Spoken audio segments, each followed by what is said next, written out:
Olá, alunos do primeiro ano, vamos para nossa aula semanal de Sociologia. Pegue o livro de vocês e abram na página 79.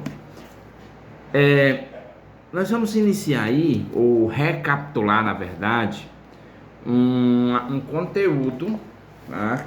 Aí, a respeito aí do organizador, o pai da Sociologia, que é o Émile Durkheim, tá? É um pensador.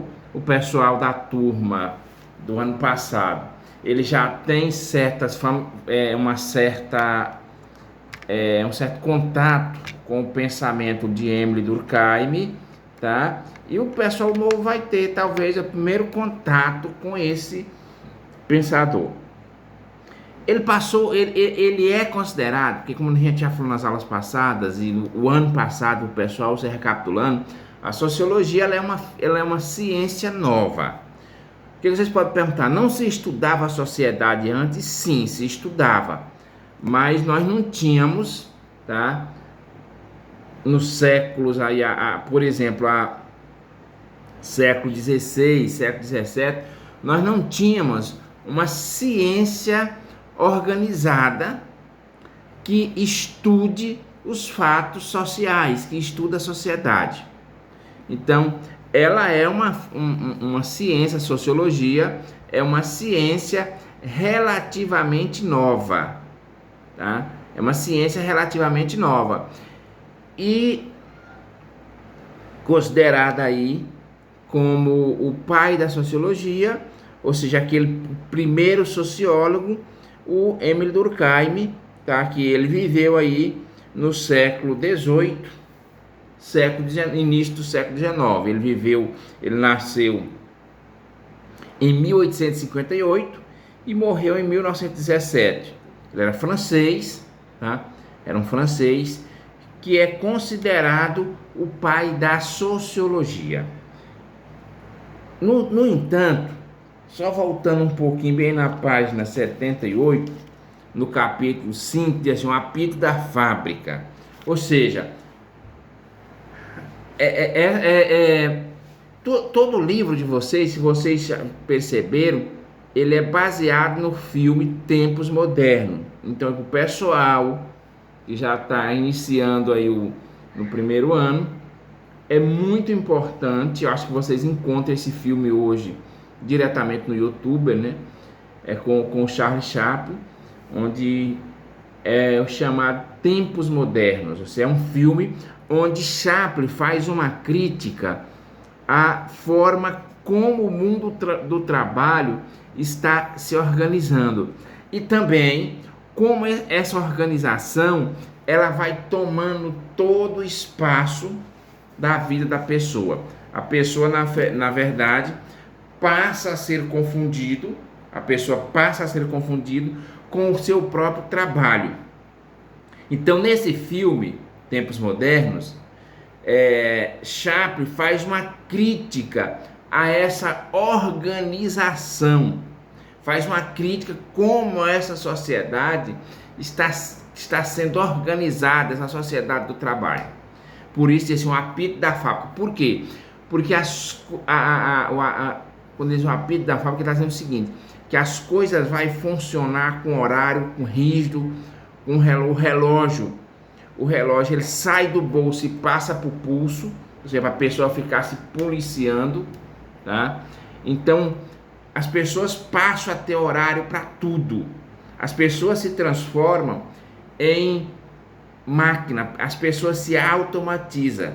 O que é isso? As pessoas se automatizar. Elas vão fazer os movimentos de forma automática no seu trabalho, na sua vida. Ele vai virar uma máquina, um relógio, onde tem horário para tudo. Quem assiste o filme sabe, é um filme engraçado, um filme leve para se assistir, né? A gente sorri muito do filme, mas é uma crítica pesada que Chaplin faz ao sistema industrial norte-americano, que depois o sistema industrial norte-americano ele vai se expandir para todo mundo, a linha de montagem, a indústria americana, ela vai se basear em cima de duas formas de pensar, e uma complementa a outra, que é o Taylorismo e o Fordismo. Esses dois modelos de organização do trabalho é que vão ganhar força aí a partir do século XX, tá? A partir do século XX, Durkheim, nós vamos estudar, ele ainda pega um pouquinho aí do século XX, ele morre durante a Primeira Guerra Mundial, e nós sabemos que tanto a Primeira quanto a Segunda Guerra Mundial, elas foram dois acontecimentos históricos que transformaram a humanidade. A humanidade vivia de um jeito antes das duas grandes guerras e passou a ter novos valores, nova forma de vida depois de 45, depois do final da Segunda Grande Guerra, da Segunda Guerra Mundial, tá bom? Então aí a crítica de Chaplin é isso, o apito da fábrica, porque significa dizer, apitou, você tem que começar a trabalhar, e ali você tem que fazer determinadas coisas que você é obrigado a fazer e fazer daquela forma, tá? O Chaplin, ele também faz uma crítica, porque as pessoas, ele perde a capacidade de criar. O modelo industrial capitalista americano, ele tira da pessoa a capacidade de criação. Por quê? Porque na linha de montagem que a indústria adota, a pessoa, ela vai fazer apenas uma atividade. Por exemplo, se for, ela vai estar ali para apertar parafuso X. Então ela vai trabalhar ali o dia inteiro, o mês inteiro, o ano inteiro, vários anos, só apertando aquele parafuso. Então ele não cria nada, ele não tem conhecimento do final do seu trabalho, não sabe, ele bota aquele parafuso ali, mas ele não tem conhecimento, ele não tem domínio de fazer todo aquele processo. Então é uma crítica também feita por Chaplin. E Durkheim, nesse contexto, o que vamos ver Durkheim? Diz assim, foi com Emile Durkheim que a sociologia passou a ser considerada propriamente uma ciência. Eu já falei para vocês o que a diferença de um conhecimento que é científico e de outro que não é. De um estudo que é ciência e outro que não é. Ou seja, para ser científico, tem que se delimitar o objeto de estudo. Aí algo passa a ser científico. Ou seja, de forma racional, não pode ser com adivinhação, não pode ser com fé, não pode ser na base da sorte ou do acaso. Tá? A ciência, ela tem que ter um objeto e tem que ter métodos para se estudar aquele objeto. Também não é todo mundo que sai estudando a sociedade de forma atabalhoada que vai ser considerado um sociólogo. Ele tem que ter métodos para estudar. Ele tem que saber, para ele chegar à conclusão de um estudo, ele tem que mostrar o caminho por onde ele chegou àquela conclusão. Então tem essa diferença. O conhecimento do senso comum, não. O conhecimento do senso comum é um conhecimento que não precisa de nenhuma comprovação. O conhecimento do senso comum é simplesmente uma crendice. É simplesmente uma crendice. E a sociedade, infelizmente, ainda se apega muito a crendices, tá? Que não tem nada a ver com a questão da divindade. Crendice, quando a gente fala crendice, por exemplo, acreditar que determinada comida, quando você come, faz mal se você comer outra. Entendeu? Isso não tem explicação. Então, todo aquele conhecimento que ele não tem uma explicação lógica, que ele não é submetido à comprovação científica, ele é um conhecimento do senso comum. E ele não tem validade. O senso comum, o conhecimento do senso comum não tem validade. Por quê? Porque ele não tem comprovação científica. Acho interessante, se eu contar aqui um fato, as pessoas quando tem AVC, que perde o movimento de um membro, de um braço, de uma perna, e as pessoas fazem um monte de coisa, passa óleo não sei de que é bom, passa óleo de cobra, mata a cobra, pega o óleo, muitas pessoas fedido que ninguém aguenta, e passa, por exemplo, se a pessoa perdeu o movimento da perna, a pessoa vai e passa na perna.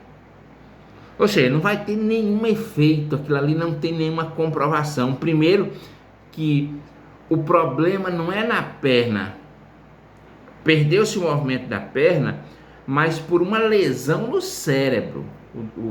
O acidente vascular cerebral, ou seja, que é uma veia no cérebro da gente que chega a ser interrompida, ela sofre alguma sequela e que causa o famoso, popularmente chamado de derrame. Ela atinge o cérebro e muitas atinge uma parte que era exatamente a parte que era responsável por movimentar a perna. Então, você passar qualquer banha de não sei de que na perna da pessoa não vai ter nenhum efeito, que o problema não é na perna em si.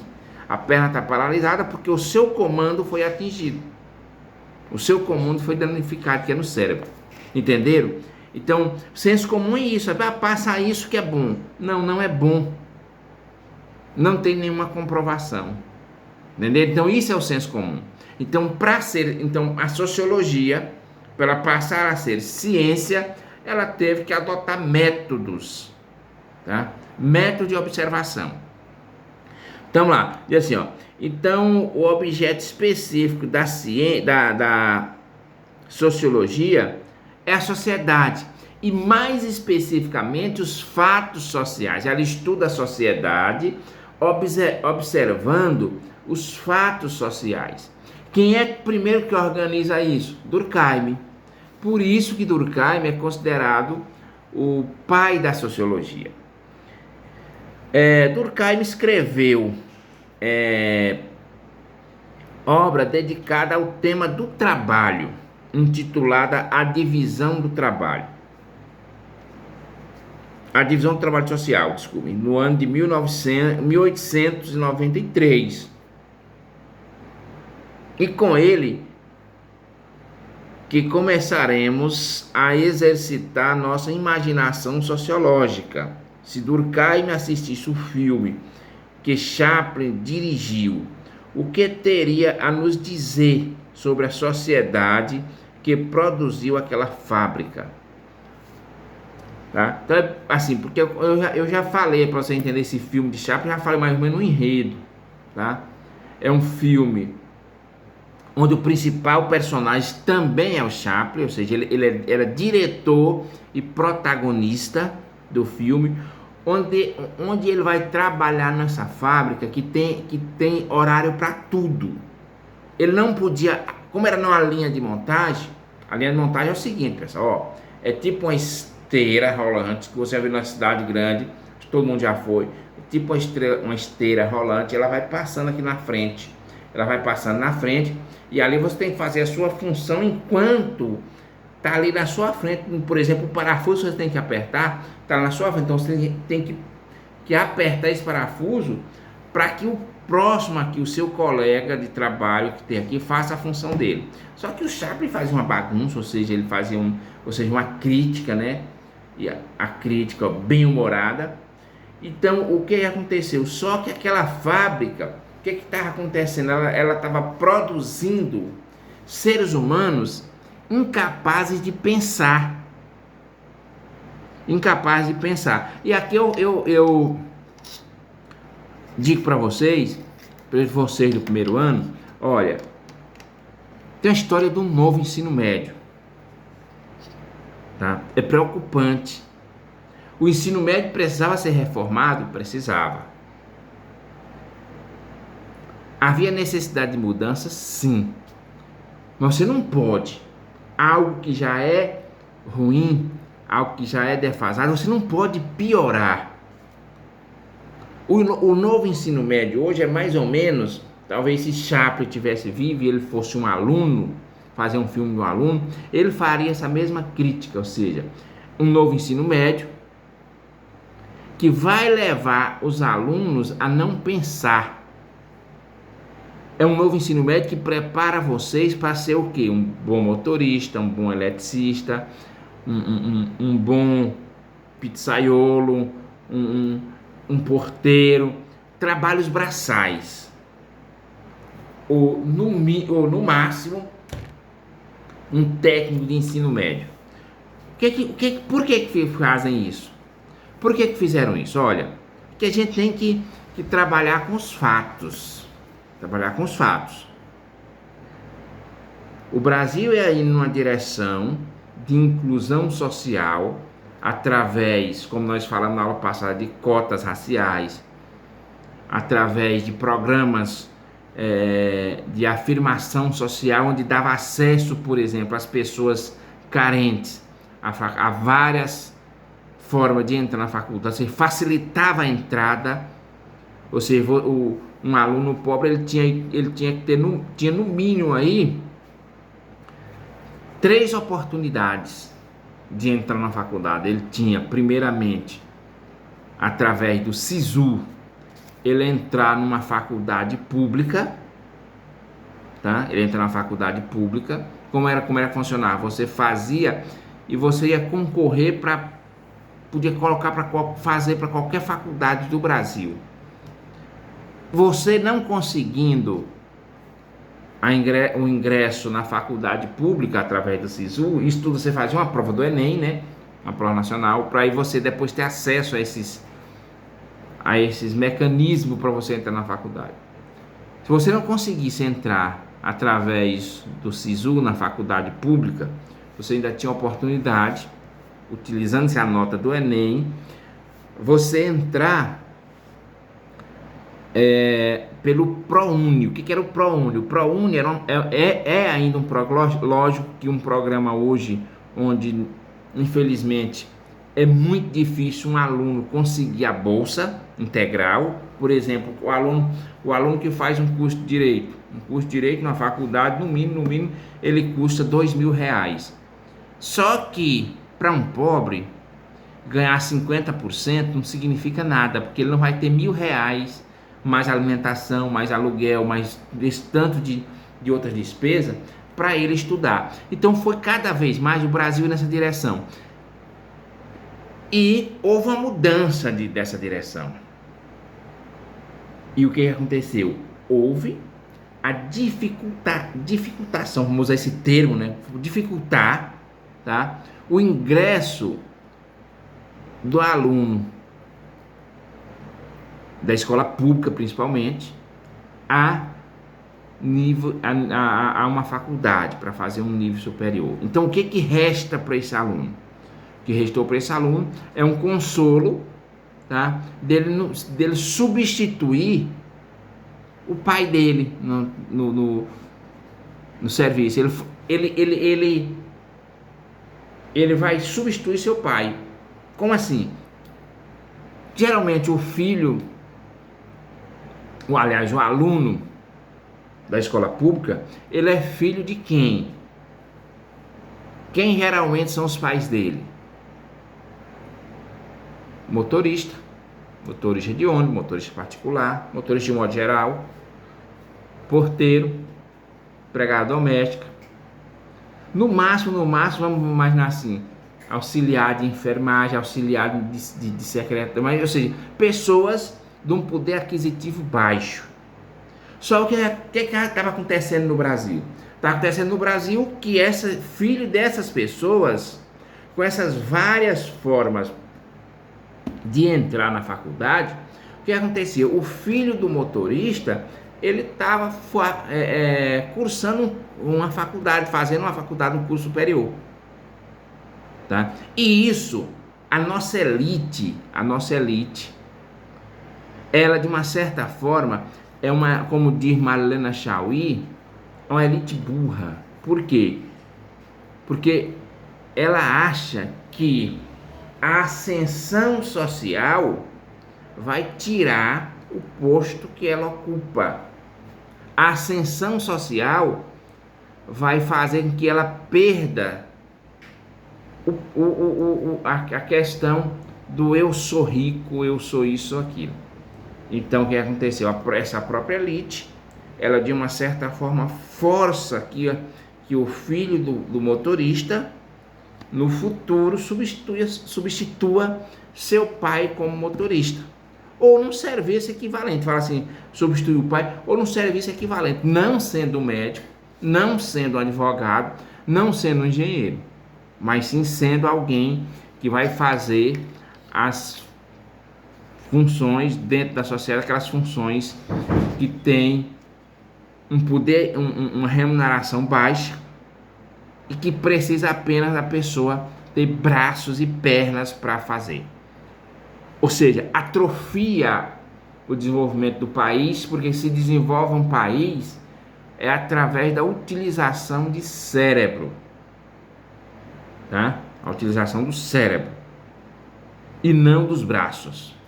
Então é isso que é interessante. Então a gente tem que ter muito cuidado. Então se Chaplin chegasse hoje aqui, para fazer um filme da sociedade brasileira, ele e fazer uma nova versão de Tempos Modernos, ele daria para utilizar muito bem a forma como está sendo conduzida a educação brasileira. Isso é uma educação que não é para libertar os alunos, é para fazer os alunos atores, sujeitos pensantes, mas sim pessoas alienadas. E olha, que não tinha que inventar. No Brasil tem um gênio da educação, quem quiser pode até procurar ele, chamado Paulo Freire. Tá? Toda pessoa que é um pouco ignorante joga pedra em Paulo Freire sem nunca ter lido. E é um cara que, se colocasse o método dele no Brasil, solucionava. Por quê? Porque solucionou em vários países. Por exemplo, no Chile. O Chile acabou o analfabetismo na década de 70. Quem foi o responsável para acabar o analfabetismo no Chile? Um dos responsáveis. O método Paulo Freire de ensinar. E Durkheim, o que tem Durkheim? Na questão do Durkheim, então nós estávamos falando aqui. Então, se Durkheim assistisse o filme de Chaplin que dirigiu, o que teria a nos dizer sobre a sociedade que produziu aquela fábrica? Ficaria assustado, com certeza, como as pessoas perderam a capacidade de pensar. Como nós perdemos a capacidade de pensar. Qual seria a razão? Talvez uma das razões é exatamente a falta de uma educação de qualidade. Tá? A falta, seja isso. Durkheim, ele vai trabalhar, ele vai trabalhar, tá, com dois conceitos: solidariedade e coesão. O que diz aí? Durkheim concebe a sociedade como um corpo vivo. Ou seja, o que seria a sociedade como um corpo vivo? A visão durkheimiana. Sociedade como um corpo vivo. O que significa isso? Vamos começar a usar os termos para vocês ir familiarizando. Durkheim concebia a sociedade como um corpo dialético. O que é isso? O que seria esse dialético? Dialético é algo que está em constante transformação. Algo que está se debatendo. Está se debatendo para ir se desenvolvendo. E a sociedade é dessa forma. Por quê? Como é que a gente sabe disso? Eu acho que eu até falei isso para vocês. Olha, o que possibilitou a gente ter o carro hoje?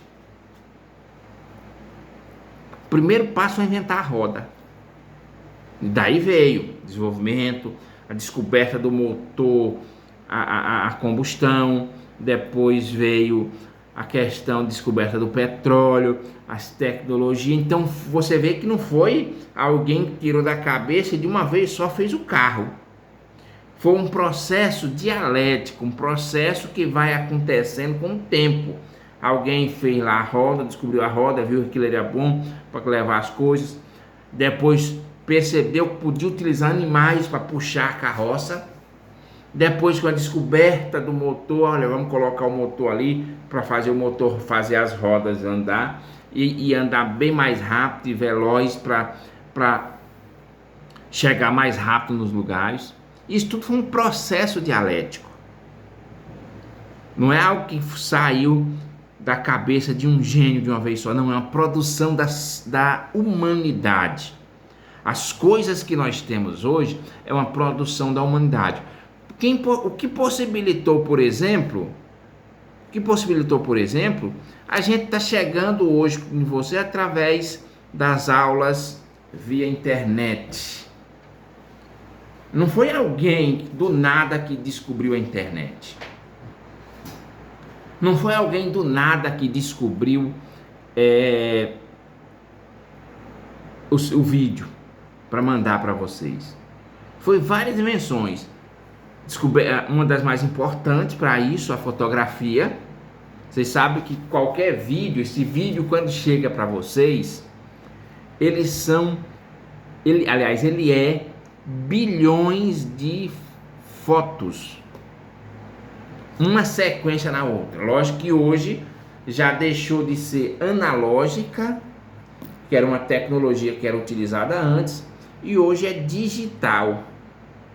Antes eu teria que gravar numa fita, tá? E mandar fita para vocês assistirem. Hoje, com a tecnologia digital, eu não tenho esse domínio para explicar como funciona passo a passo, mas esse vídeo consegue chegar para vocês sem ter uma fita.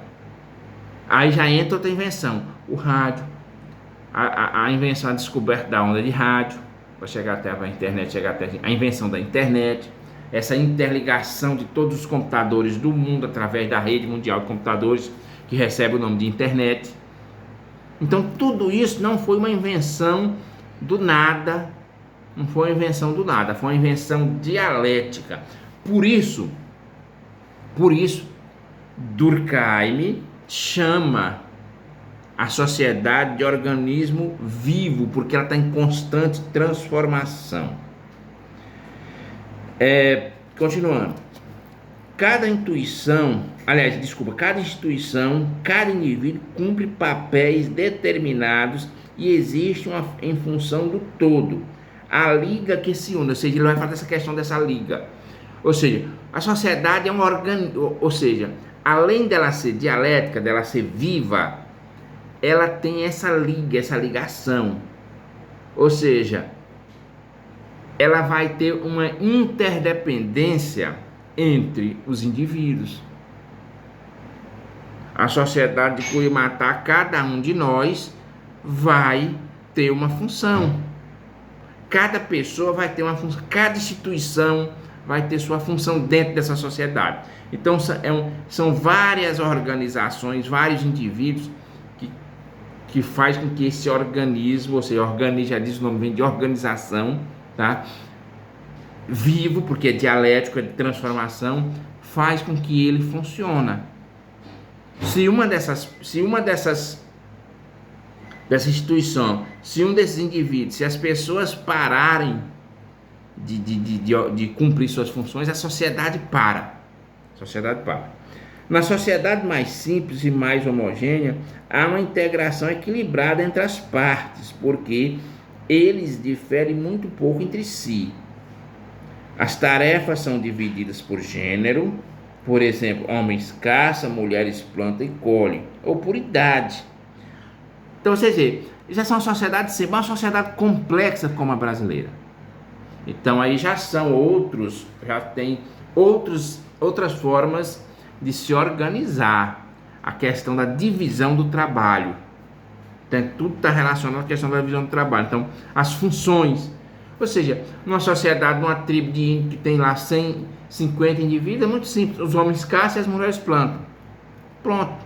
É uma sociedade simples, mas uma sociedade complexa onde tem 215 milhões de habitantes, como é a sociedade brasileira. Não dá para dividir, homem faz isso, mulher faz aquilo. É bem mais complexo. Tá? Então, como Durkheim coloca aí, a sociedade mais simples, elas são mais homogêneas, ou seja, ali os homens não têm esses patamares de diferença, essas classes sociais que existem na sociedade. Então, tudo isso acaba tendo dois conceitos básicos de Durkheim. A solidariedade. O que é essa solidariedade aqui? Ou seja, eu trabalho não simplesmente para mim. Eu trabalho, recebo um salário, mas o meu trabalho é um trabalho que serve para todos da sociedade.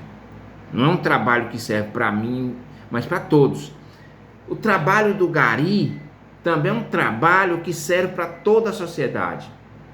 O trabalho do médico serve para toda a sociedade. O nosso trabalho como professor serve para toda a sociedade. O trabalho de qualquer pessoa, do açougueiro, do comerciante. Todos eles têm a sua função dentro da sociedade. Isso faz com que aconteça na sociedade dois conceitos que Durkheim trabalha. O conceito de solidariedade, nós somos solidários, tá? Nós fazemos para a sociedade, e também um conceito de identificação, de coesão, das pessoas se assemelharem pela sociedade que faz parte, as pessoas se sentirem fazendo parte daquela sociedade. Ninguém aqui de vocês se perguntar qual sociedade vocês pertencem, vocês jamais vão se sentir um argentino, por exemplo. Jamais vão se sentir, quem é de Curimatá, jamais vai se sentir, sendo de Curimatá, uma pessoa de Parnaguá, da sociedade de Parnaguá. E assim vice-versa. Então chama-se coesão, esse reconhecimento que eu faço parte de determinada sociedade. Chama-se coesão no princípio de Durkheim. Pessoal, então nós vamos, na próxima hora a gente vai trabalhar direito e anomia, também de Durkheim, mas nessa aula de hoje vocês façam a leitura aí das páginas, só a leitura, tá? Aliás, só a leitura não, tem atividade, né? Faça a leitura da página 78, 79 e 80, tá? E faça um resumo dessa página, levantando, lógico, os pontos principais, e envie para mim no meu WhatsApp. Tá bom? Bons estudos, boa sorte e até a próxima.